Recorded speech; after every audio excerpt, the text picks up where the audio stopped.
Hello, my name is Alexia Atwood, and I will be presenting to the Board of Directors my research and recommendations regarding Buoy's social media marketing. Today, we will be talking about four main areas. First, we will be going over the CMO's goals for Buoy's social media marketing. Then we'll be going over specific goals that Buoy has made regarding those goals. Third, we will address the marketing plan that has been set in place in order to achieve these. And four, we will talk about the simulation that has helped us gain insights and knowledge into where we want to be as a company in regards of social media marketing. So first, the CMO has outlined three specific goals that we are to accomplish. The first is to increase brand awareness. Brand awareness is the amount of recognition that people see with the brand. It's how much people are able to recognize the brand based off of logos or mottos, mantras, anything like that. And our CMO wants us to increase that brand awareness through social media. We are going to do this by, we will get to that next part. The next goal that the CMO has outlined is to increase engagement. He wants us to increase engagement, which means the amount of clicks, likes, shares, or any sort of participation from social media users. And the third goal is to increase conversions, which means we just want a larger return on our investment. The more people that buy our product, the better that have seen our social media marketing campaign. So, Buoy has specific goals that kind of course, relate to these three goals given by the CMO. The first is to increase the follower amount. This goes hand in hand with increasing brand awareness. The more followers we get, the larger our reach will be, and therefore our brand recognition will be higher because the more people that follow our social media platforms, the more likely they are to engage, and there's a snowball effect that comes with that. So each week we want to increase our follower amount by at least, let's say 5% each week, and our social media marketing campaigns will address that. Our second objective is to receive more clicks and likes, etc. Goes off of increasing engagement. We want to do certain things that are going to bring people, consumers of social media, to interact with our content. We want people to click on our stuff, like it, share it, and the more engagement we get, the more that it will not only help increase our follower amount, but also help our second goal, which is to increase conversions as well. So on to that third goal, we want to sell more bags specifically from our OG line. During the simulation we'll talk about later, we were instructed to push our OG line of bags. And so we want a greater amount of bags to be sold from that line. So the marketing that we're going to be doing is going to be pushing that line of bags. So our marketing plan. First, we want regular and time-specific posts. One thing that we've done and found that is that posting regularly and at high traffic times help us receive more engagements, brand awareness, and therefore conversions. We're able to be recognized a little bit more when we are posting at times that most people are on. And doing it regularly helps people to see it more often. We also want to focus on our specific target audience.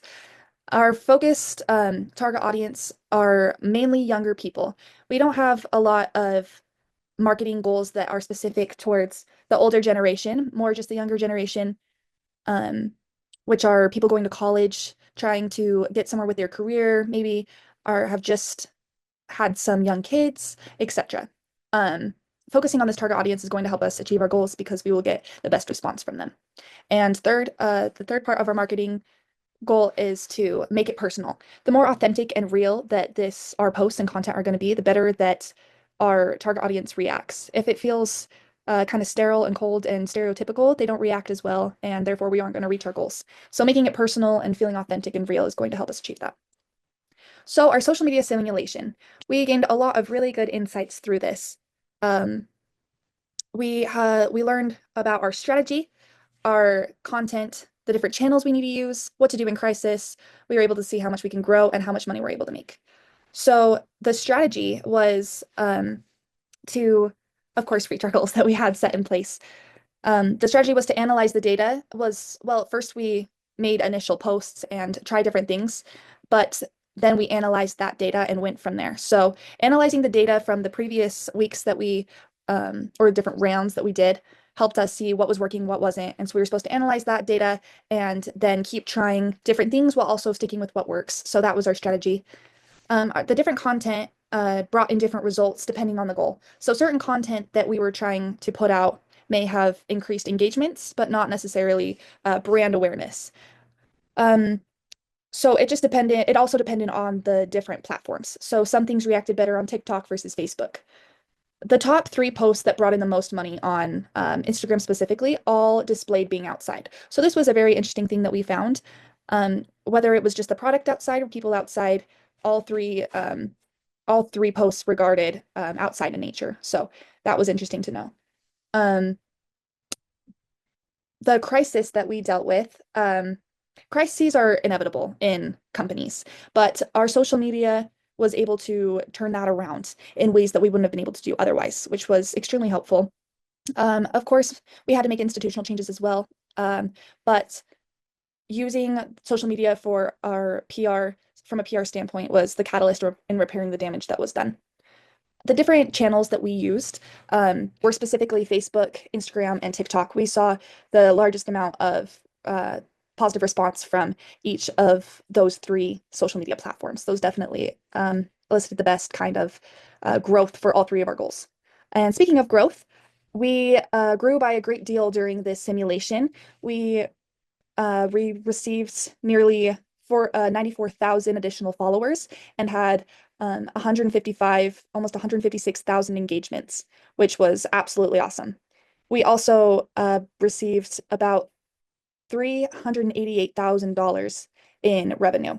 And so this was absolutely awesome. We were thrilled by this. And we used $5,000 a week to make this happen. The simulation took place over the span of 12 work weeks, and we were allotted $5,000 per week, and we were supposed to use all $5,000 to make this happen, which we did. That was another thing that our CMO really wanted to emphasize. So we were really grateful for this opportunity to take place in this simulation, that we were able to gain research about our target audience, the different platforms that worked and didn't work, different times that worked. We were really grateful to see the different kind of goals and different strategies that would work regarding the CMO's wishes, but also aligning Buoy's personality in it. And hopefully these recommendations and this research has been helpful to the board. Thank you.